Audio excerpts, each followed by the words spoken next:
पोहोचलो याबद्दल मी तुमच्या सर्वांचे जाहीर आभार मानतो। आणि हा आपला निषेध आणि ठिय्या आंदोलन यासाठी आपण सर्वजण आंबेगावचे जुन्नरचे सर्व प्रकारचे जे काही नागरिक आहात इथे आलात। सगळ्यात महत्वाचा विषय आहे की आता बिबट्यासाठी कुठे निवारा करणार, कुठे काय करणार, ह्या सगळ्या गोष्टी त्याची नसबंदी कधी करणार, याला नंतर त्यांना कधी मागणी मिळणार, कधी त्यांना मान्यता मिळणार आणि ते कधी होणार हे कुणालाही माहित नाही।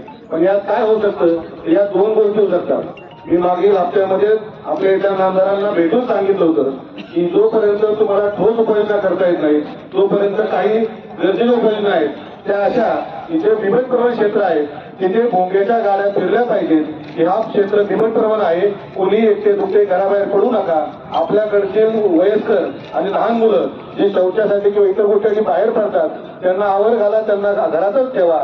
आणि ही जनजागृती होण्यासाठी तुमच्या रस्त्यावरती कायम जर गाड्या फिरल्या, माणूस एखादा कामात गुंग असला विसरून गेला पण त्या गाडी फिरल्यानी माणूस कायम सतर्क राहतो आणि सतर्क झाल्याशिवाय या हल्ल्यांमधली कमतरता येणार नाही। दुसरी गोष्ट, कुणी एकटं दुकटं फिरू नका, हातात काठी घ्या, फिरा, जेणेकरून तुम्हाला बिबट्याला परत लावता येईल। मागच्या पिंपरखेडच्या घटनेला मला पिंपरखेडची सगळी मुलं भेटली होती, म्हटली भाऊ आम्ही याला मारणार, काय होणार, म्हणजे तुम्ही मारा, तुमची केस मी लढतो। तुम्हाला पाहिजे तुम्ही त्यांना such attack causes reasonable fear or grievous hurt or death, then killing of such animal in self-defense shall not be deemed an offense। म्हणजे काय की जर जंगली प्राणी मनुष्य वस्तीत घुसला आणि तो तुम्हाला दिसला आणि तुम्ही तुमच्या भीतीने जर त्याला मारून जरी टाकला तर तुमच्यावर कोणत्याही प्रकारचा गुन्हा दाखल होणार नाही। त्यामुळे तुमच्या मनातली पहिली भीती काढा की याला मारलं तर आम्हाला गुन्हा होईल, काही गुन्हा होणार नाही। आपण त्याच्या रानात गेलो त्यांनी आपल्याला मारलं, जो तो आपल्या घरात आला, आपल्या वावरात आला, आपल्या शेतात आला किंवा आपल्या वस्तीमध्ये आला तर तुम्ही त्याला मारू शकता। हे मी नाही सांगत, हे रमेश एवढे सांगत नाही। वन्यजीव कायदा 1970 त्याचा कलम नंबर 11 सांगतं की तुम्हाला तुमचा स्वतःचा बचाव करण्याचा हा पूर्णपणे अधिकार आहे आणि हा अधिकार तुमच्यापासून कोणी लावू शकत नाही। आणि जर उद्या कुठलं असं झालं या जाहीर लोकांसमोर सांगतो तुमचा पूर्ण केसचा सगळा खर्च हा रमेश एवढे करेल, तुम्हाला कुठल्याही अडचणीमध्ये येऊ देणार नाही, ही तुमच्यासमोर आम्ही घेतो।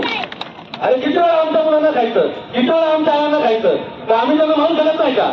आपल्या घरामध्ये भावाने बांध पडला, भावाने लोक बोलता, तुमचा वेळा देता, तुम्ही त्याला मारू शकत नाही का? हा तुमचा अधिकार आहे आणि शासनाने दिलाय, हा कुणी दुसऱ्याने दिलेला नाहीये। त्यामुळे तुम्ही भारतीय दंड संविधान IPC कलम 96 ते कलम 106 राईट टू प्रायव्हेट डिफेन्स मनुष्याला स्वतःचा जीव वाचवण्यासाठी कोणत्याही प्रकारे प्रतिकार करण्याचा अधिकार आहे। ज्यांच्याकडे बंदूक असेल बंदुकीने मारा, ज्यांच्याकडे कोयता असेल कोयत्याने मारा, फक्त तो तुमच्या वस्तीत आला पाहिजे। तुम्ही रानात जाऊन केली तर त्याला शिकार म्हणतात, पण तुमच्या घराजवळ केली हे तुमच्या सेल्फ डिफेन्ससाठी, हा तुमच्या बचावासाठी हे तुम्ही केलेलं कृत्य म्हणतात आणि याबाबत तुम्हाला कोणतीही शिक्षा होणार नाही। आणि जर उद्या असं घडलं तर मी सर्वस्वपणाला लावल तर तुम्हाला कोणालाही कायद्याच्या कचाळ्यात अडकून देणार नाही, हे मी तुम्हाला ठाम सांगतो। आणि आजपर्यंत मी जेवढं बोलतो तेवढंच करतो, हे मी तुम्हाला बाई देतो। तुम्ही बिंदास मारा, फक्त तो तुमच्या घरात तुमच्या वस्तीत आलेला पाहिजे। वस्तीत आलाय त्याला अजिबात सोडू नका। आणि याचं संविधानाने दिलेला कायद्यात हा आपल्याला अधिकार आहे, हा कुणी आपण म्हणून सांगितलेलं नाहीये। चौथी गोष्ट की आपण सर्वांनी जनजागृती राहिली पाहिजे।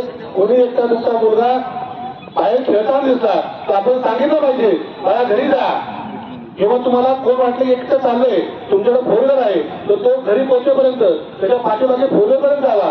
माणुसकीचा धर्म हा देखील या संकटामधून तुम्हाला आता सध्याच्या काळात वाचू शकतो।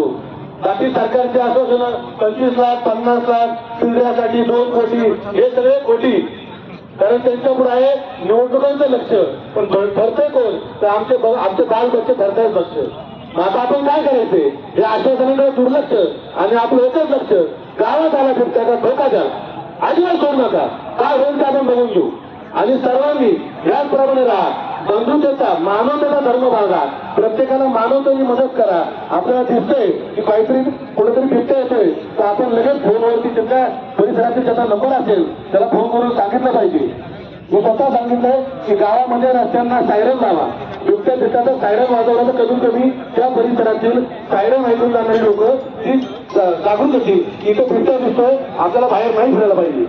बऱ्याचशा गोष्टी आहेत हे शासन सोडून आपण आपली ग्रामपंचायत चेअरमन साहेब आपण करू शकता. आपण अजून सुद्धा आपण कारखान्यावर आहात. कारखान्याचा भाग निधी आपल्या इथे लोकांनी इलेक्शनला एका महिन्यात वाढला. त्याचे 40-50 लाख खर्च करा. सायरन बसवा. लोकांना जनजागृती गाड्या पुरवा, काठ्या पुरवा, भाले पुरवा. कारण हे लोकांच्या सर्वसाधाची गरज आहे. आणि जो काम करतो तोच ह्या परिसराचा नेता असतो. तर आपल्याकडे चेअरमन साहेबांनी आजपर्यंत कारखान्याचं बरंच काम केलंय. तर आम्हाला तुमची सगळ्यांसमोर मागणी आहे की तुम्हाला जर बाकीचा निधी मिळत नसेल तर कारखान्यातून निधी खर्च करा. लोकांच्या घाटासाठी, बैलगाड्यासाठी आणि समाज मंदिरासाठी 10 लाख रुपये वाटता, कोडे चेक वाटता, इथे वाटा ना, काय अडचण नाही. आम्ही जेव्हा गेलो आमदाराकडे आम्हाला म्हणतात की साधा आमदार आहे, राजीनामा द्या. तुमच्याकडे ताकद नसेल तर राजीनामा द्या. कशाला आमच्या पाया पडले नाही, आम्हाला मदत करा. पदरमोड करून मदत केली, आज आम्हाला याची लाज वाटते. आम्ही पदरमोड करून मदत केली, आम्हाला लाज वाटते. कारण की जर त्यांना बरोबर जन्माची जीवाची काळजी नसेल तर असे आमदार आम्हाला अजिबात नको. आमदार असून नसण्यापेक्षा आमदार नसला तालुका हा कधी चांगला होईल असं माझं प्रकर्कट मत आहे. आणि तुम्ही सर्व आम्ही परत एकदा सगळ्यांना विनंती करतो, माणुसकीचा धर्म पाळा. सगळ्यांनी प्रत्येकाला मदत करा आणि यातून जेवढी होईल तेवढी जनजागृती करा. बिबट्याबरोबर लढण्यासाठी कमीत कमी 1-2 लोक शक्यतो एकत्र फिरा. एकटे दुखटे फिरू नका. वयस्कर माणसांना रात्री अपरात्री घराच्या बाहेर पडून देऊ नका. या बारीक सारीक गोष्टींची काळजी घ्या. बोलण्यासारखं फरक काय, परंतु तरी सुद्धा तुम्ही सर्वजण एवढ्या मोठ्या संख्येने इथे जमा झालात त्याबद्दल पुन्हा तुमच्या सगळ्यांचे धन्यवाद. आणि ह्या सर्व घटनेचा मी पूर्णपणे जाहीर निषेध करतो. धन्यवाद.